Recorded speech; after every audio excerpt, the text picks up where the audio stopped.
Assalamualaikum warahmatullahi wabarakatuh. Perkenalkan, nama saya Bella Hanif Abdurrahman atau Hanif dari kelompok 2 mata kuliah Praktikum Mikrostruktur dan Kristalografi 2020 atau semester 2 dengan dosen pembimbing Ibu Dr. Siti Nikmatin atau Ibu Ani. Kali ini kita akan membahas laporan praktikum hasil kunjungan kita ke beberapa tempat. Salah satunya adalah Advanced Research Lab IPB University dan juga laboratorium di Balithut yang berada di Bogor. Di Balithut kita menjumpai beberapa macam alat dan kita akan membahas mengenai salah satu alat, yaitu SEM EDX. Dan di Advanced Research Lab kita juga menjumpai banyak macam alat, tapi yang akan kita bahas kali ini adalah LC-MS-nya Orbital Mass Spectrometer. Baik, sebelum kita mulai pembahasan videonya, mari kita lihat dulu anggota kelompok kita dengan intro yang satu ini.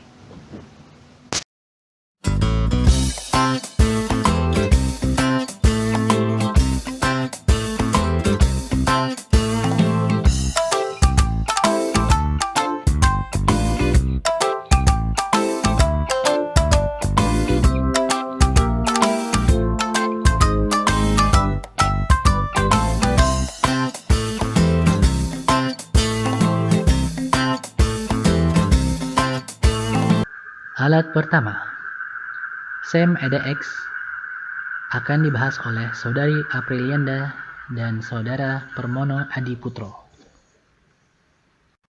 SEM IDX adalah gabungan antara mikroskop elektron pemindai atau SEM dengan IDX, energi dispersi sinar X. Merupakan alat untuk analisis histokimia. Untuk kuantitatifnya bisa untuk mengetahui unsur-unsur kimia, dan untuk kualitatifnya itu mengetahui kandungan dari unsur kimia itu sendiri. Pada mikroskop ini digunakan sinar X dan merupakan hasil interaksi antara pancaran elektron dengan materi. Untuk instrumen ini, bagian pertama akan dijelaskan adalah tentang SEM. Sudah disebutkan bahwa SEM adalah scanning electron microscope. Untuk SEM itu sendiri biasanya digunakan untuk menganalisa topografi permukaan materi. Pada dasarnya SEM adalah mikroskop, tetapi dengan dilengkapi oleh detektor pemindai, sehingga akan menghasilkan citra hitam putih yang merupakan hasil dari interaksi antara pancaran atau emisi elektron dengan materi. Untuk skala perbesarannya bisa mencapai 10 sampai 500.000 kali. Pada umumnya, SEM terdiri dari 4 bagian utama, yaitu pertama tabung mikroskop, kedua adalah sistem scanning, ketiga sistem detektor, dan keempatnya adalah display atau layar. Bagian pertama adalah tabung mikroskop, terdiri dari elektron gun, lensa kondensor, dan lensa objektif. Di antaranya terdapat celah lensa objektif. Kemudian ada sistem scanning, yaitu terdiri dari scanning coil yang terhubung ke scanning circuit, kemudian terhubung ke video sinyal amplifier, yang kemudian akan terhubung ke unit display. Selain itu, ada juga sistem detektor yang terhubung ke unit display, di mana sistem detektor itu terdiri atas bagian untuk spesimen dan sinyal detektornya. Prinsip kerja dari SEM adalah elektron gun, di mana elektron gun ini akan menghasilkan elektron beam dari filamen. Pada umumnya, elektron gun yang digunakan adalah tungsten dengan filamen berupa lilitan tungsten yang berfungsi sebagai katoda. Tegangan yang diberikan kepada lilitan mengakibatkan terjadinya pemanasan. Anoda kemudian akan membentuk gaya yang dapat menarik elektron menuju ke anoda. Lensa magnetik memfokuskan elektron menuju suatu titik pada permukaan sampel. Sinar elektron yang terfokus memindai secara keseluruhan dari sampel yang diarahkan oleh koil pemindai. Ketika elektron mengenai sampel, maka akan terjadi hamburan elektron. baik secondary elektron atau backscatter elektron. Kedua hal ini dari permukaan akan dideteksi oleh detektor dan muncul dalam bentuk gambar pada monitor. Objek yang dapat diamati pada alat SEM ini dapat berupa sampel padat, cair, dan serbuk. Berbeda dengan sampel serbuk yang tidak diperlukan preparasi sebelumnya, untuk sampel padat dan cair harus dilakukan preparasi, bisa dengan metode fisika ataupun metode kimia.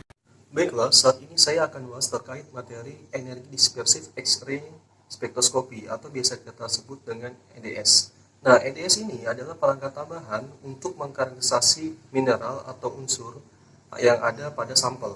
Nah, EDS ini adalah perangkat tambahan yang dimiliki oleh mikroskopi. Nah, beberapa mikroskopi yang biasa kita kenal itu adalah scanning electron microscopy dan transmission electron microscopy. Nah, pada pembahasan kali ini kita akan membahas perangkat EDS yang ada pada scanning electron microscopy. Nah, pada EDS kali ini ternyata ada dua prinsip dasar yang mendasari daripada proses fenomena interaksi hamburan, yaitu hamburan elastis dan hamburan inelastis atau hamburan tidak elastis. Nah, hamburan elastis adalah perubahan arah elektron tanpa kehilangan energi yang nyata, umumnya disebabkan oleh interaksi dengan inti yang terdiri dari macam-macam bahan. Nah, artinya berbeda macam bahan maka akan menghasilkan pembelokan atau perubahan arah elektron yang berbeda.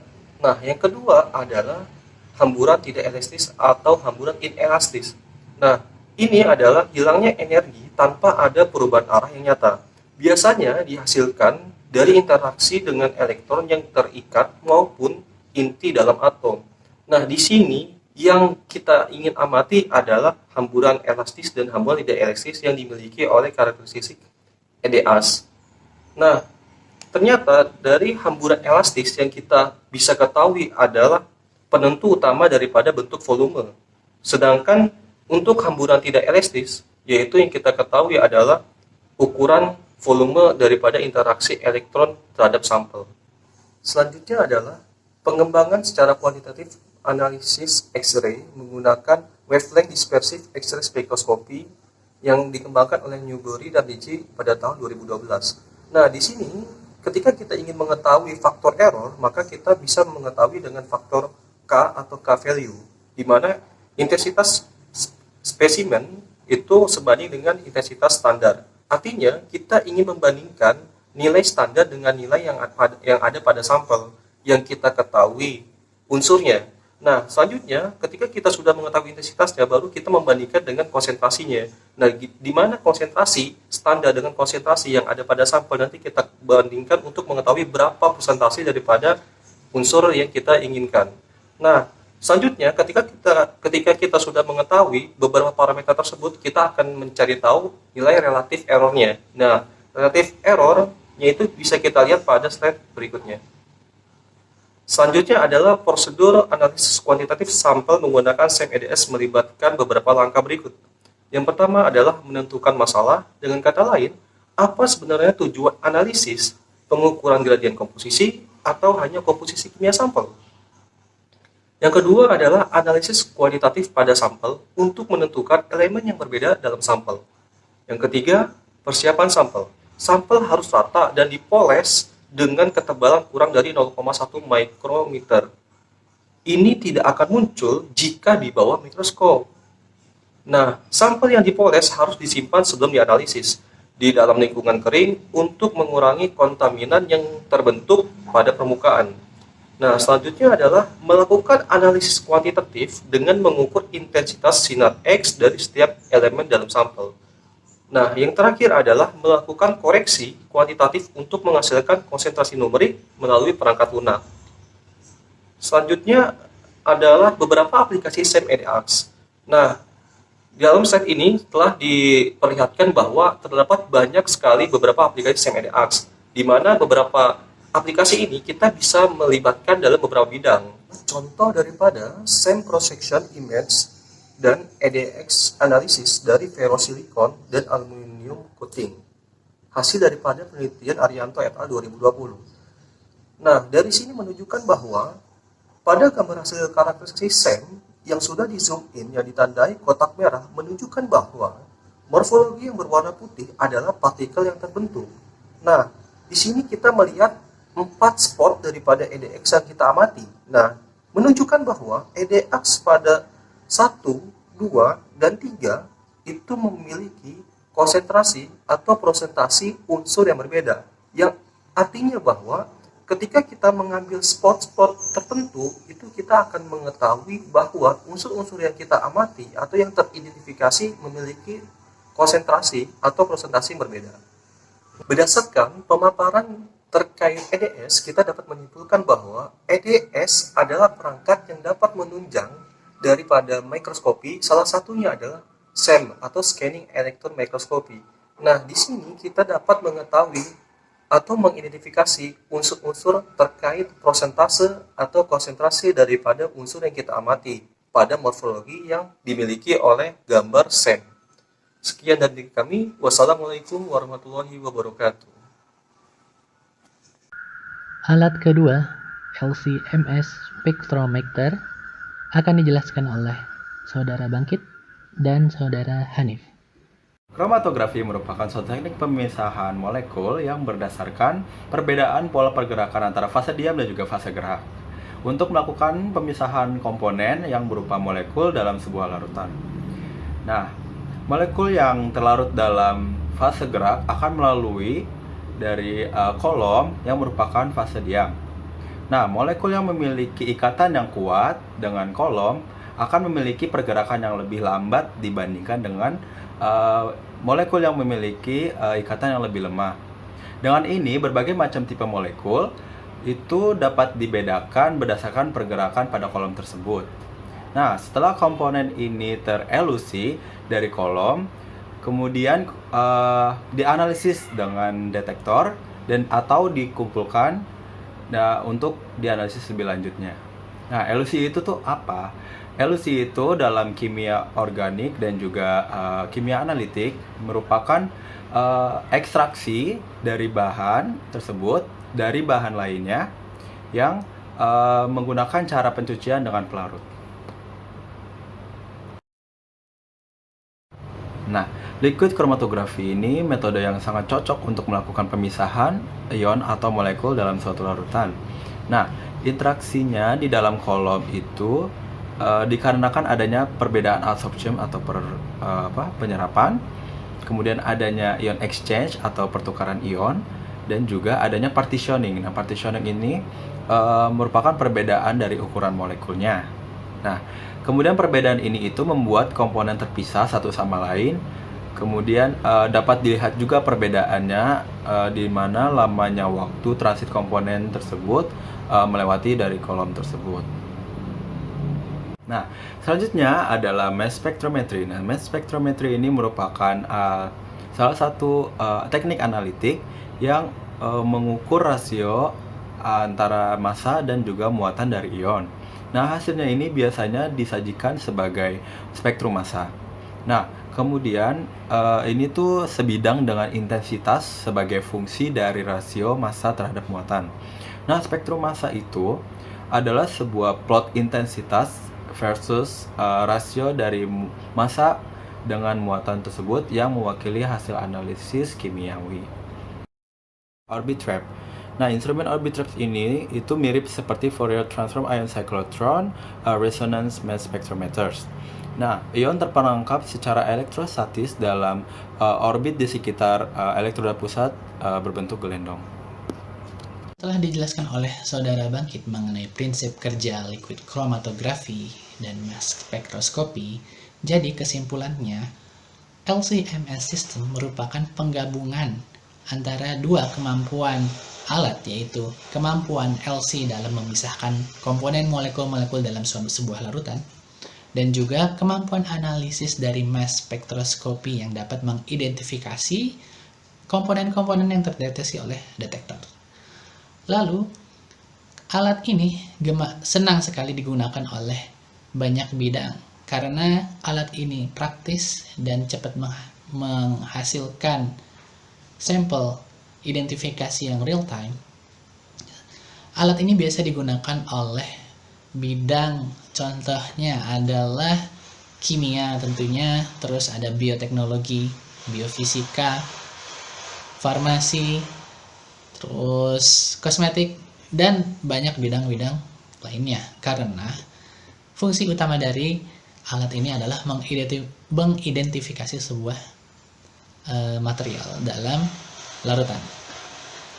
Selanjutnya, selain dari penggabungan kedua tersebut, sebenarnya metode LC-MS ini adalah metode yang sangat lama dikembangkan.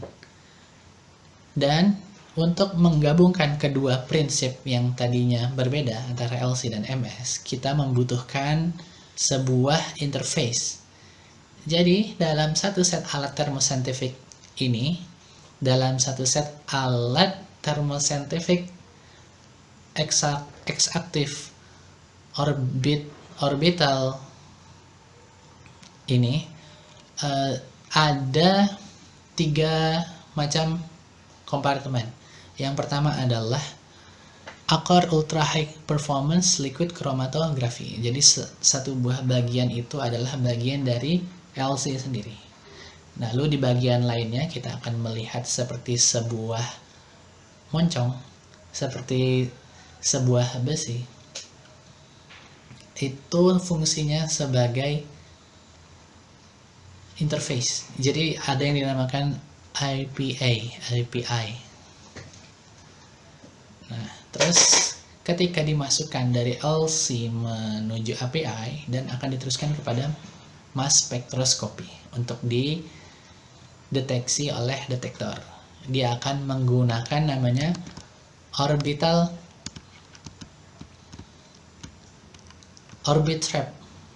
trap seperti yang ada di gambar ini.